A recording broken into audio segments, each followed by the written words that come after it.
বন্ধুরা, তোমাদের ভালোবাসাই আমাদের কাজ করার অনুপ্রেরণা যোগায়।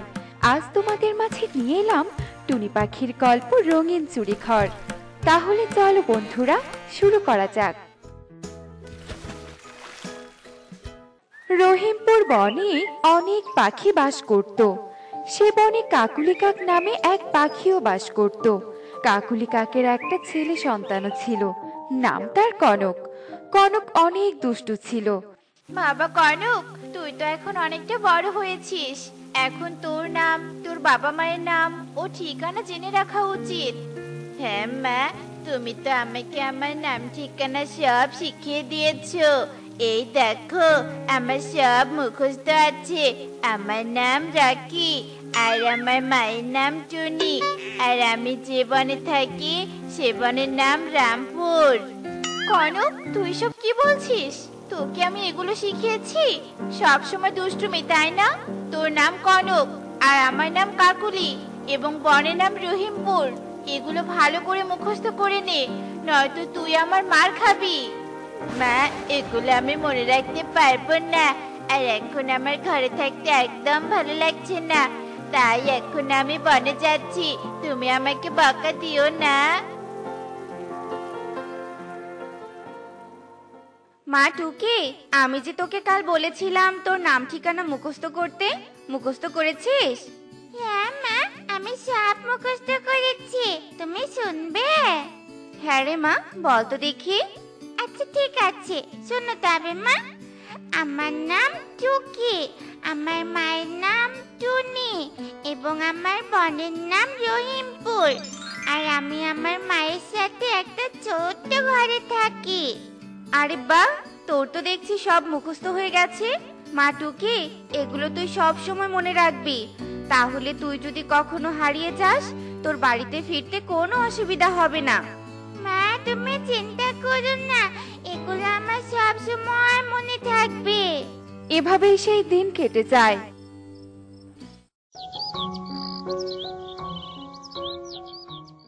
কনক, তুই জানিস আমি কালকে ঠাম্মির বাড়িতে যাব? কতদিন হলো ঠাম্মিকে দেখি না। কি, তুই তো ঠাম্মির বাড়িতে যাবি? ঠাম্মির বাড়িতে গিয়ে তুই অনেক মজা করবি, তাই না? কিন্তু আমার তো কোনো ঠাম্মি নেই, আমি কার বাড়িতে যাব? হ্যাঁ রে কনক, তুই ঠিক বলেছিস। আমি ঠাম্মির বাড়িতে গিয়ে অনেক মজা করব। তুই চাইলে আমার সাথে ঠাম্মির বাড়িতে যেতে পারিস, তাহলে দুজনে অনেক মজা করতে পারবো। তুই কাকুলি মাসিকে বলে দেখিস, কাকুলি মাসি তোকে আমার সাথে যেতে দেয় কিনা। আচ্ছা ঠিক আছে, আমি মাকে বলে দেখবো মা আমাকে তোর সাথে যেতে দেয় কিনা। এরপর টুকি ও কনক যে যার বাড়িতে চলে যায়। মা, মা, টুকি কালো ঠাম্মির বাড়িতে যাবে, আমিও টুকির সাথে যাব। কি, তুই টুকি ঠাম্মির বাড়িতে যাবি? না না, আমি তোকে যেতে দিব না। মা প্লিজ, তুমি আমাকে যেতে দাও, না করো না মা, প্লিজ। আচ্ছা ঠিক আছে, যাস, কিন্তু সাবধানে যাবে কিন্তু, ঠিক আছে? আচ্ছা ঠিক আছে মা। এভাবেই সেই দিন কেটে যায়।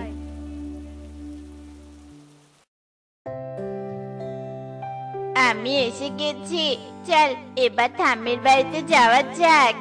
কনক, তুই কাকুলি মাসিকে বলে এসেছিস তো? হ্যাঁ, আমি মাকে বলে এসেছি। আচ্ছা ঠিক আছে, তুই দাঁড়া, অটো রিক্সা আসলে আমরা ঠাম্মির বাড়িতে যাব। এসব বলতে বলতে সেখানে অটো রিক্সা চলে আসে, আর দুজনে অটো রিক্সাতে উঠে ঠাম্মির বাড়িতে যেতে থাকে। হঠাৎ করে সেই সময় বৃষ্টি শুরু হয়ে যায়, আর তারা অটো রিক্সা থেকে নেমে একটা গাছের নিচে দাঁড়িয়ে পড়ে। কনক, বৃষ্টির জন্য তো আমরা ঠাম্মির বাড়িতে যেতে পারলাম না। চল আমরা একটা কাজ করি, বৃষ্টি থেমে না যাওয়া পর্যন্ত আমরা এখানে গাছের নিচে দাঁড়িয়ে থাকি। বৃষ্টি থেমে গেলে আমরা ঠাম্মির বাড়িতে যাব। আমি এতক্ষণ এখানে দাঁড়িয়ে থাকতে পারবো না, ততক্ষণে আমি এই বনটা ঘুরে দেখতে চাই। না কনক, তুই এমনটা করিস না, এটা নতুন বন, আমরা ঠিক করে চিনিও না, তুই হারিয়ে যেতে পারিস। আর এত বৃষ্টির মধ্যে ভেজাটা ঠিক হবে না রে। এরপর কনক টুকির কোনো কথা না শুনেই উঠতে শুরু করে, আর টুকিও কনকের পিছু পিছু উঠতে থাকে। আর উঠতে উঠতে টুকি একটা গাছের সঙ্গে ধাক্কা খায়। আহ! সাহায্য করো, আমাকে কেউ সাহায্য করো, আমি প্রচন্ড ব্যথা পেয়েছি। এ কি ছোট পাখি, তুমি এই বৃষ্টিতে উঠছিলে কেন? তোমার তো প্রচন্ড ব্যথা লেগেছে। দাঁড়াও, আমি তোমাকে সাহায্য করছি। আঙ্কেল, তোমাকে অনেক ধন্যবাদ আমাকে সাহায্য করার জন্য। কিন্তু তোমাকে তো আগে এ বনে কখনো দেখিনি। তুমি কি এ বনে নতুন এসেছো? হ্যাঁ, আমি ঠাম্মির বাড়িতে যাওয়ার জন্য এখানে এসেছি, কিন্তু এখন আর আমি ঠাম্মির বাড়িতে যাব না। এখন আমি আমার বনে ফিরে যেতে চাই। আমার বনের নাম রহিমপুর। তুমি কি বলে দিতে পারবে রহিমপুর বনে আমি কি করে যাব? হ্যাঁ হ্যাঁ, আমি জানি রহিমপুর বন কোন পথ দিয়ে যেতে হবে। তুমি এখান থেকে ডানে যাবে, আর ডানে গেলে একটা জঙ্গল দেখতে পাবে। সেই জঙ্গল পার হলেই তুমি রহিমপুর বনে পৌঁছে যাবে। আঙ্কেল, তোমাকে অনেক ধন্যবাদ। এখন আমি আসি। এরপর টুকি সেখান থেকে চলে যায়। আর অন্যদিকে কনক উঠতে উঠতে অনেক দূরে চলে যায়, আর একটা রঙিন চুড়ি ঘর দেখতে পায়। ও মা, রঙিন চুড়ি ঘরটা দেখতে তো অনেক সুন্দর। এমন সুন্দর ঘর তো আমি কখনো দেখিনি। গিয়ে দেখি তো রঙিন চুড়ির ঘরের ভিতরে কি আছে। এ কথা বলেই কনক রঙিন চুড়ির ঘরে প্রবেশ করে। কে আমার রঙিন চুড়ির ঘরে প্রবেশ করেছে? কার এত বড় সাহস? ওরে বাবা রে, কে কে কে এমন করে কথা বলছে? নিশ্চয়ই ভয়ঙ্কর কেউ হবে। আমাকে এক্ষুনি এখান থেকে পালাতে হবে। কনক ভয় পেয়ে রঙিন চুড়ি ঘর থেকে পালিয়ে যায়। আমি বাড়ি যাব, আমি মায়ের কাছে যাব। আমার অনেক ভয় করছে, অনেক ভয় করছে। কি হয়েছে বাচ্চা, তুমি এভাবে কাঁদছো কেন? আঙ্কেল, আঙ্কেল, আমি আমার বাড়িতে যাব, আমার মায়ের কাছে যাব। তুমি কি আমার মায়ের কাছে নিয়ে যেতে পারবে আমাকে? তোমার বাড়ি কোথায়, আর তোমার মায়ের নামই বা কি? আমি জানি না আমার বাড়ি কোথায়, আর আমার মায়ের নামও আমি জানি না। তাহলে আমি তোমাকে তোমার বাড়িতে পৌঁছে দিব কি করে? তুমি যদি তোমার বোনের নাম বলতে পারতে, তবে আমি তোমাকে তোমার বাড়িতে পৌঁছে দিতে পারতাম। তোমার ঠিকানা না জেনে আমি তো তোমাকে কোথাও নিয়ে যেতে পারবো না। কবুতরের মুখে এমন কথা শুনে কনক আরো কাঁদতে থাকে। আর অন্যদিকে টুকির নাম ঠিকানা জানা থাকায় সে তার বনে পৌঁছে যায়। মা, মা, অনেক বড় সর্বনাশ হয়ে গেছে। কনক উঠতে উঠতে কোথায় চলে গেছে আমি জানি না। কনককে আমি খুঁজে পাইনি। কনক হারিয়ে গেছে মা। কনক হারিয়ে গেছে মানে? কাকুলি দিদিকে তো এক্ষুনি খবরটা দিতে হবে। টুনি কাকুলির কাছে যায় আর কাকুলিকে সমস্ত কথা খুলে বলে। কি, কনক হারিয়ে গেছে? এখন আমি আমার কনককে কোথায় খুঁজবো? কাকুলি দিদি, তুমি কেঁদো না, চলো আমরা দুজনে কনককে খুঁজতে যাই। আমরা নিশ্চয়ই কনককে খুঁজে পাবো। কনকের কিছুই হবে না, দেখো। তাই যেন হয় রে টুনি, তাই যেন হয়। এরপর টুনি ও কাকুলি পাশের বনে কনককে খুঁজতে যায়। আর কনককে অনেক খুঁজেও তারা কনককে কোথাও খুঁজে পায় না। তাই তারা ক্লান্ত হয়ে বাড়ি ফিরতে থাকে। তখন হঠাৎ টুনি কনককে দেখতে পায়।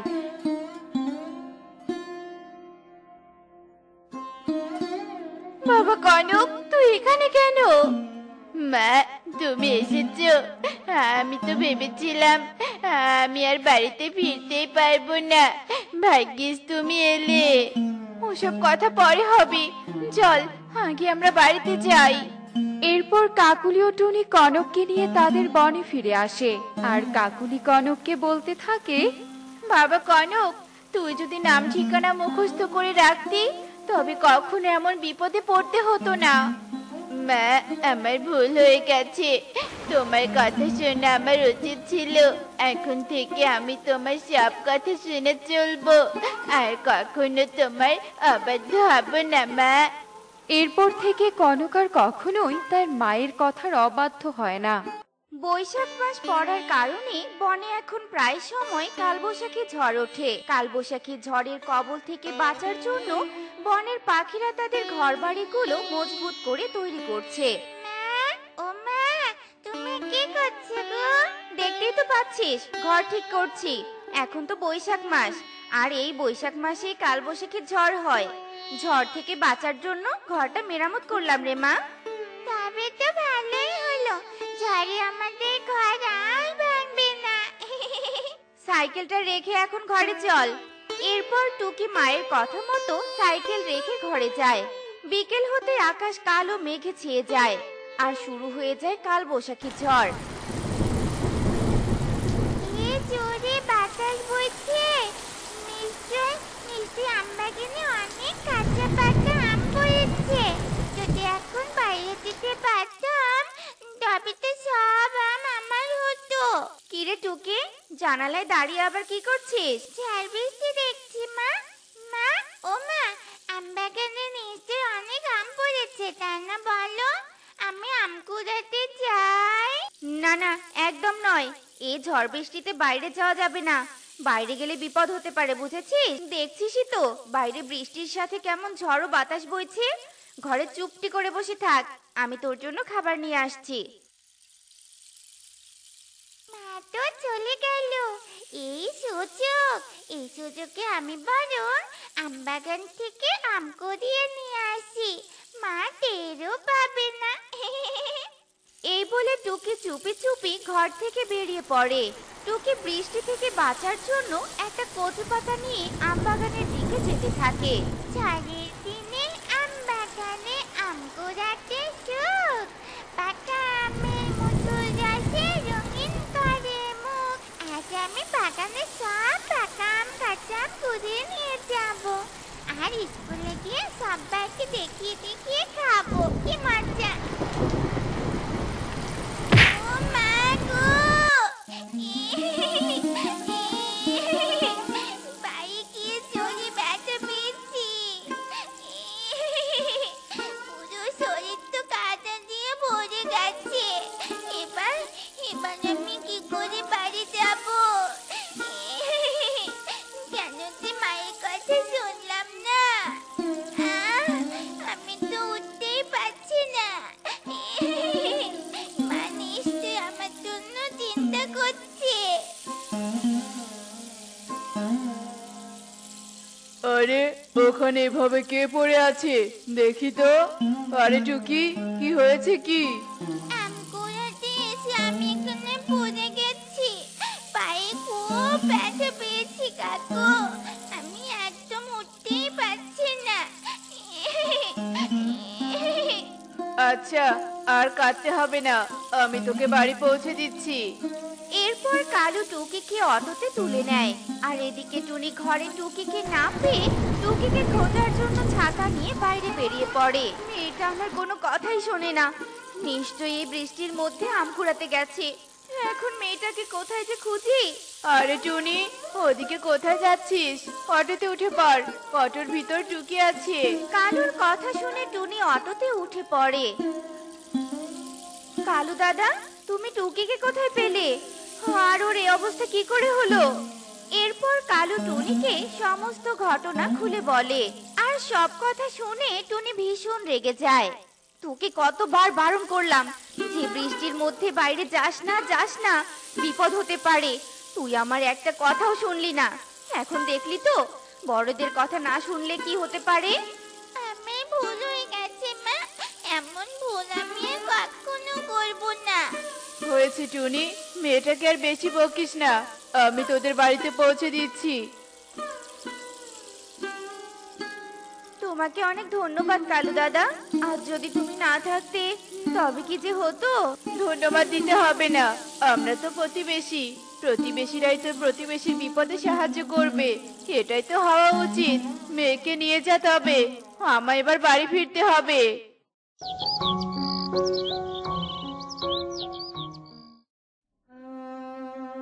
কিরে টুনি, এবার জমিতে কি চাষ করবি?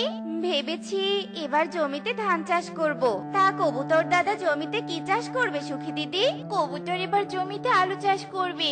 তোর জমিটা তো অনেক ভালো, তোর জমিতে সব ফসলই ভালো হয়। যাকে চলি রে, কবুতর বাজারে অপেক্ষা করছে, বস্তা নিয়ে যেতে হবে। এই বলে সুখী চলে যায় আর টনি তার জমিতে চাষ করতে শুরু করে।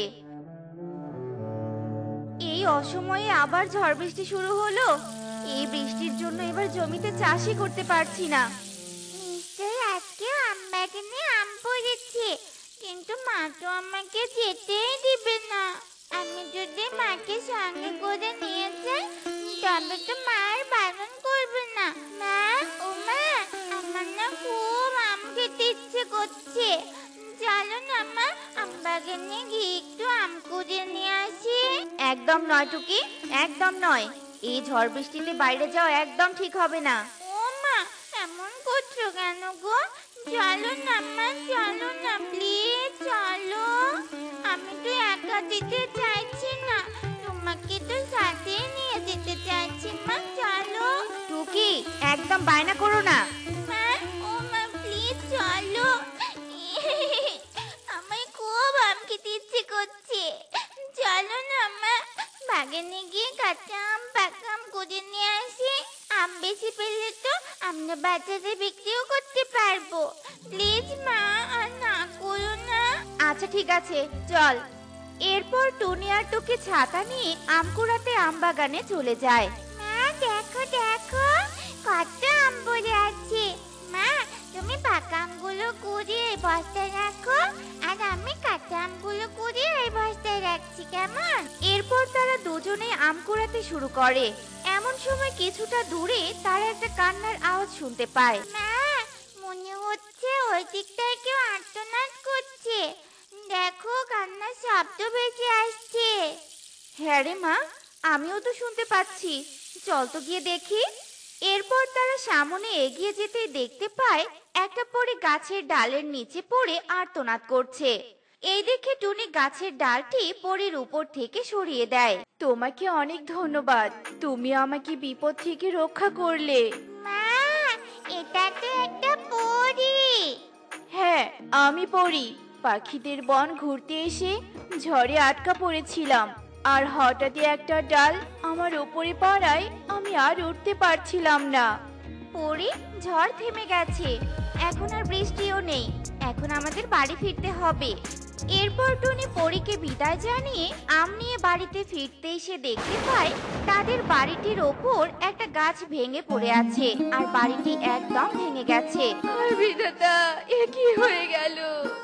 আমাদের মাথা গোজার ঠাই বিধাতা আমাদের থেকে কেড়ে নিল। হায় হায় রে। মা, আমাদের বাড়ি তো একদম ভেঙে গেছে। এবার আমরা কোথায় থাকবো মা? ঠিক তখনই সেখানে জঙ্গলের সেই পরীটি উপস্থিত হয়, আর সে বলে, তোমরা একদম চিন্তা করো না, আমি তো পড়ি, আমি জাদু জানি। তোমরা আমার প্রাণ বাঁচিয়েছো, তাই আমিও তোমাদেরকে সাহায্য করব। এরপর পরী তার জাদু দিয়ে টুনিদের বাড়িটা একেবারে ঠিক করে দেয়। ধন্যবাদ পরী, তুমি আমাদের অনেক বড় উপকার করলে। আজ তোমরা জঙ্গলে আম কুড়াতে না গেলে হয়তো ডালের নিচে থাকতে থাকতে আমি মরেই যেতাম। পরী, আমিও যে আমার মেয়ের কথায় আম কুড়াতে না গেলে হয়তো আজ আমরা দুজনেই এই ঘরের নিচে চাপা পড়ে যেতাম। সৃষ্টিকর্তা যা করেন ভালোর জন্যই করেন পরী। একদম ঠিক বলেছো মিষ্টি পাখি। যাকে আমাকে এবার ফিরতে হবে। ভালো থেকো তোমরা, বিদায়। এরপর পরী বিদায় নিয়ে সেখান থেকে চলে যায়, আর টুনি টুকিকে নিয়ে সুখের দিন কাটাতে থাকে। দেখলে তো ছোট্ট বন্ধুরা, নিজেদের নাম ঠিকানা না জানার কারণে কনক কত বড় বিপদে পড়েছিল। তাই তোমরাও সব সময় তোমাদের নাম ঠিকানা মনে রাখবে, তাহলে আর কখনো তোমাদের কনকের মতো বিপদে পড়তে হবে না। এমনই সব মজার মজার শিক্ষণীয় টুনি পাখির গল্প দেখতে আমাদের পাশেই থেকো। আর গল্পগুলো কেমন হচ্ছে তা কমেন্টে জানাতে ভুলো না কিন্তু। Bye bye.